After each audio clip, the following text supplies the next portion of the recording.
అందరికీ నమస్కారం అండి. నేను doctor Rangaraman, senior medical oncologist, Medicover cancer institute, Nellore. Cancer అవగాహన గురించి మాట్లాడేదానికి నేను మీ ముందుకు వచ్చాను. మన దగ్గరికి వచ్చే పేషెంట్లు క్యాన్సర్ లక్షణాలతో వస్తే మొట్టమొదటిగా ఏం చేస్తారు, ఎవాల్యుయేట్ చేస్తారు, దాన్ని ఎట్లా కన్ఫర్మ్ చేస్తారు, దానికి ట్రీట్మెంట్ ఎలా డిజైన్ చేస్తారు అన్న విషయాల గురించి మాట్లాడతాను.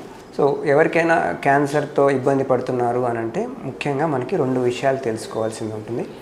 ఒకటి, ఎంత క్యాన్సర్ ఉంటుంది అంటే ఏ స్టేజ్లో ఉంది, అలాగే జబ్బు లక్షణాలు, ఎటువంటి క్యాన్సర్ ఉంది.